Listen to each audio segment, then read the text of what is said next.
Tidak bisa disangkal saat ini sudah terjadi krisis pangan di berbagai wilayah dunia. Kali ini, masalah kekurangan pangan ini menjadi masalah serius karena dunia dipukul dari dua arah. Pertama dipukul oleh climate change, yang kedua dipukul oleh Rusia. Rusia menggunakan pangan sebagai senjata. Selain perang militer yang terjadi saat ini, juga terjadi perang ekonomi di mana Rusia diberikan sanksi ekonomi serta diembargo. Kemudian perang keuangan dengan cara bayar rubel berbasis emas. Dan sekarang Rusia menggunakan pangan sebagai senjata perang. Memang beda perang melawan negara berdaulat dibanding dengan berperang melawan negara yang belum berdaulat di mana pemimpinnya pada belum memahami geopolitik dunia plus belum menjalankan peran geostrategi negaranya secara mumpuni. Sahabat semua, Rusia menggunakan food sebagai senjata perang atau lebih dikenal dengan food warfare. Sebuah fakta yang dihadapi saat ini di belahan bumi manapun, harga pangan meningkat naik tajam dalam beberapa bulan ini. Di beberapa negara, kekurangan pangan ini merupakan life threatening atau ancaman nyawa karena memang sudah sangat kekurangan, di mana diperkirakan di dalam beberapa bulan ke depan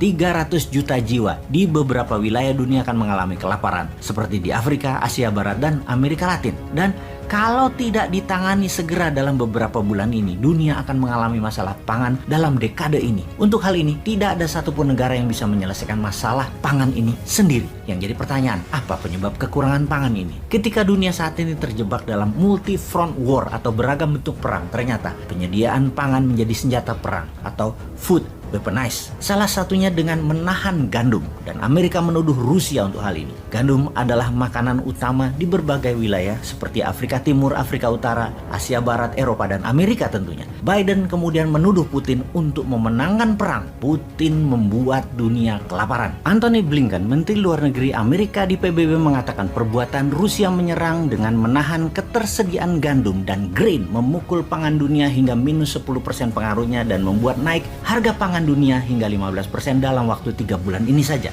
Juga akan membuat 300 juta manusia kekurangan pangan di dunia akibat langsung sebagai sandera perang Rusia di Ukraina ini. Setidaknya saat ini 40 juta warga Ukraina sudah kelaparan. Jadi bagaimana sih cara militer Rusia memainkan food supply dunia ini? Salah satunya adalah menahan persediaan pangan di pelabuhan Rusia dan Ukraina. Tinggal Odessa, kota pelabuhan yang belum ditaklukkan. Mariupol sudah berhenti operasi pelabuhannya. Kemudian membom seluruh jalan darat yang terkoneksi dari dan ke Ukraina. Rusia menarget 40 juta warga Ukraina kelaparan, di mana negara tetangga plus NATO terpaksa menyediakan pangan yang saat ini tidak ada stoknya. Ada lebih 28 juta ton gandum dan grain tertahan di pelabuhan Odessa dan Mariupol. Kemudian pabrik serta ladang gandum dan ladang grain terus dibombardir Rusia. Kita semua tahu 28 juta ton ini bisa untuk memberi makan 200 juta manusia dalam setahun di seluruh dunia. Sementara gandum Rusia merupakan penyedia kebutuhan 30%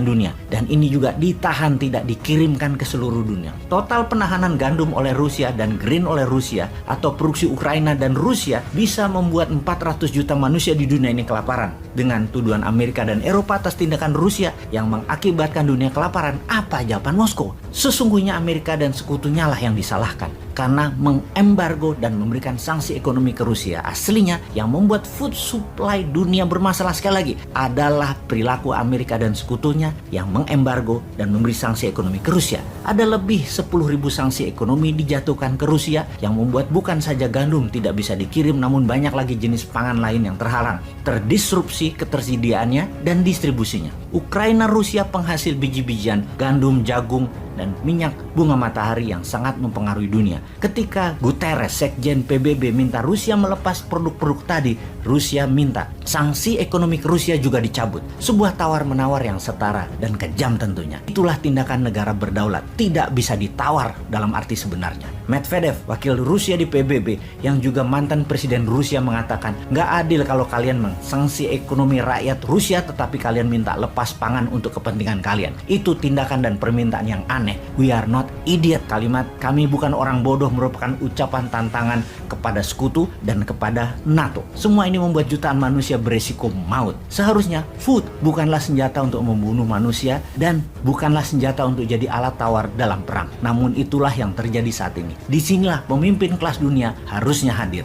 menyelamatkan pangan dunia. Karena mungkin kalau pemimpin memahami arti geopolitik dalam perang pangan ini dan kekurangan pangan ini, Indonesia sebagai negara bermatahari 100% dalam setahunnya di wilayahnya dan juga wilayahnya mengandung air tawar lebih dari 90%. Pupuk organik dari tumpahan Gunung Merapi bisa menjadikan Indonesia kekuatan pangan dunia sebagai the biggest food country. Hal ini sahabat semua, semoga pada paham.